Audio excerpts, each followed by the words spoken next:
Extreme learning में आपका स्वागत है। और ज़्यादा वीडियोस के लिए एक्सट्रीम लर्निंग के चैनल को सब्सक्राइब कर लो। आज हम डिस्कस करेंगे time response of a first order system के बारे में, और इसके बाद हम क्या निकालेंगे, टाइम रिस्पॉन्स निकालेंगे फॉर डिफरेंट इनपुट्स के लिए। तो जिन्होंने भी एक्सट्रीम लर्निंग चैनल को सब्सक्राइब नहीं किया वो सब्सक्राइब कर लेना। शुरू करते हैं।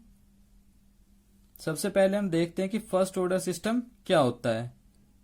यहाँ पे हमें गिवन है transfer function which is equal to C of S by R of S which is equal to 1/1 plus S T. तो हमें फर्स्ट ऑर्डर के लिए या किसी भी सिस्टम को चेक करने के लिए कौन सा ऑर्डर का है, तो उसमें हमें डिनोमिनेटर को चेक करना होता है, और डिनोमिनेटर में हमें देखनी होती है एस की हाईएस्ट पावर। तो यहाँ पे हम देखते हैं कि एस की हाईएस्ट पावर कितनी है, 1 है। तो ये कौन सा सिस्टम हो गया, फर्स्ट ऑर्डर सिस्टम। सेम इसी तरीके से अगर यहाँ पे एस की हाईएस्ट पावर 2 होती तो ये कौन सा सिस्टम हो जाता, सेकंड ऑर्डर सिस्टम। तो अब देखते हैं कि रिजल्ट कैसे आता है। इसके लिए हमें कंसीडर करना है एक गेन जिसकी क्या वैल्यू है 1/ST, और एक फीडबैक कंसीडर करना है which is equal to -1 means negative feedback. तो हमारा जो ब्लॉक डायग्राम होगा वो कुछ इस तरीके से होगा। यहाँ पे आर ऑफ एस क्या है, इनपुट सिग्नल है। सी ऑफ एस क्या है, आउटपुट सिग्नल है। 1/ST क्या है, हमारा गेन है जो हमने यहाँ पे कंसीडर किया है। और ये किसको रिप्रेजेंट कर रहा है, नेगेटिव फीडबैक को रिप्रेजेंट कर रहा है। तो यहां से हम फाइंड आउट करेंगे transfer function of this system. तो ट्रांसफर फंक्शन कैसे फाइंड आउट करते हैं, simply it is the ratio of output and input.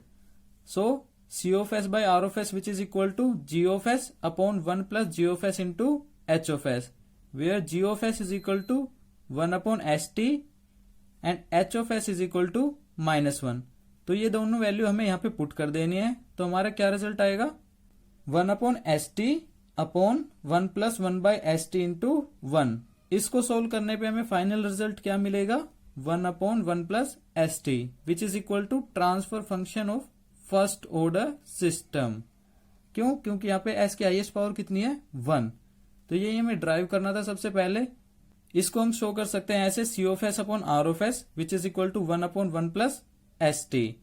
तो ये था हमारा फर्स्ट ऑर्डर ट्रांसफर फंक्शन।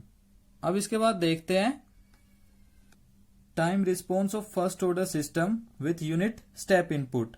तो इसका मतलब क्या है, हमें C of T find out करना है। सी ऑफ टी कैसे फाइंड आउट करेंगे, ये जो हमारा ट्रांसफर फंक्शन था यहां से हम सी ऑफ एस फाइंड आउट कर लेंगे। सी ऑफ एस आने के बाद सिर्फ हमें क्या करना है, इनवर्स लेना है दोनों साइड। तो जो हमारा सी ऑफ एस है वो किस में कन्वर्ट हो जाएगा, सी ऑफ टी में कन्वर्ट हो जाएगा। अब देखते हैं कि सी ऑफ टी कैसे फाइंड आउट करते हैं। तो ये हमारा लास्ट रिजल्ट था।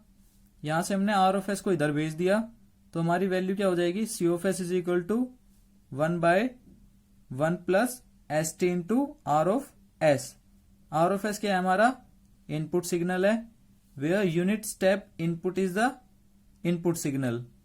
तो यूनिट स्टेप सिग्नल को हमने किससे रिप्रेजेंट किया है, यू ऑफ टी से रिप्रेजेंट किया है, और इसकी वैल्यू क्या होती है, 1। तो सिंपली इसी को हमने क्या रिप्रेजेंट किया है, आर ऑफ टी से रिप्रेजेंट किया है। क्यों, क्योंकि ये टाइम डोमेन में है, और हमें वैल्यू किस में चाहिए, एस डोमेन में चाहिए, मतलब आर ऑफ एस की वैल्यू चाहिए। तो आर ऑफ टी से हम आर ऑफ एस में कैसे आते हैं, simply by taking Laplace of this value. तो यहां से हमें क्या लेना है, लाप्लास लेना है आर ऑफ टी का। तो हमारी वैल्यू किस में कन्वर्ट हो जाएगी, आर ऑफ एस में। तो Laplace of R of T is equal to R of S. So Laplace of R of T means Laplace of 1। So Laplace of 1 is 1/s। तो यहां से हमें आर ऑफ एस की क्या value मिली, 1/s। वो इस इक्वेशन में यहाँ पे पुट कर देंगे। तो जो हमारी सी ऑफ एस है वो क्या हो जाएगी, 1/1 plus S T into 1/s। तो इसको हम इस तरीके से लिख सकते हैं, 1/s को हमने आगे कर लिया, और ये वाली जो टर्म थी हमने यहाँ पे पीछे कर ली, और इसमें से हमने क्या कॉमन ले लिया, t कॉमन ले लिया। तो एक टर्म क्या हो जाएगी, 1/t प्लस s। ठीक है, अब इस 1/t को हम क्या कहाँ भेज देते हैं, ऊपर भेज देते हैं। तो ये हमारा हो जाएगा 1/s into 1/t upon 1/t plus s। ठीक है, तो इसको हमने इस तरीके से लिख लिया।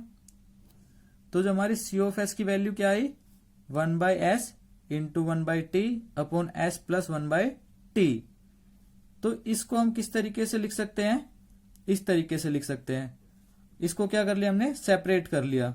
सेम अगर हम दोनों को वापस से मल्टीप्लाई करते हैं तो हमें यही रिजल्ट मिल जाएगा। देखते हैं, यहाँ पे अगर इन दोनों को मल्टीप्लाई करेंगे तो यहाँ पे क्या टर्म आएगी, s प्लस 1/t, और इधर क्या आएगा, s आएगा माइनस का। तो यहाँ से माइनस एस और प्लस एस क्या हो जाएगा, कैंसिल हो जाएगा। तो जो हमारी फाइनल वैल्यू बचेगी वो क्या बचेगी, 1/t अपॉन दिस। तो यहां से हमारी जो सी ऑफ एस की वैल्यू आई वो क्या आई, 1/s minus 1 upon S plus 1/t। इसके बाद हमें सी ऑफ टी निकालना है with the help of C of S. तो हमें क्या करना पड़ेगा, दोनों साइड इनवर्स लाप्लास लेना पड़ेगा। तो ये हमारी इक्वेशन किस तरीके से कन्वर्ट हो जाएगी, इस तरीके से, Laplace inverse of C of S is equal to Laplace inverse of 1/s minus Laplace inverse of 1 upon S plus 1/t। तो Laplace inverse of C of S क्या हो जाएगा, सी ऑफ टी हो जाएगा। लाप्लास इनवर्स ऑफ 1/s क्या हो जाएगा, 1 हो जाएगा। और Laplace inverse of 1 upon S plus 1/t क्या हो जाएगा, e पावर माइनस t/t। यहां से आपको सी ऑफ टी की वैल्यू मिल गई। यही क्या है, time response of first order system with unit step input. आपको अगर यहाँ पे इनवर्स लाप्लास फाइंड आउट करने में प्रॉब्लम हो रही है तो आपको वीडियो की एक लिंक डिस्क्रिप्शन में मिल जाएगी, जहां पे मैंने इनवर्स लाप्लास को डिटेल में बताया कि कैसे फाइंड आउट करते हैं।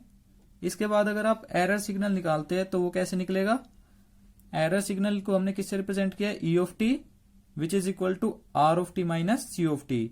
तो आर ऑफ टी की हमारी वैल्यू क्या थी, 1 थी। यहाँ पे हम देख सकते हैं कि हमारी जो आर ऑफ टी की वैल्यू है वो क्या है, सिंपली 1 है। तो यहां से हमने वो वैल्यू यहाँ पे पुट कर दी। और सी ऑफ टी की हमारी क्या वैल्यू आई थी, 1 माइनस ई पावर माइनस t/t। तो यहां से 1 से 1 कैंसिल हो जाएगा और जो हमें एरर सिग्नल क्या मिलेगा, E power minus t/t। So this is the error signal. Thank you guys. Next video में हम बात करेंगे time response of first order system with unit ramp function. और ज्यादा वीडियोस के लिए एक्सट्रीम लर्निंग के चैनल को सब्सक्राइब कर लो।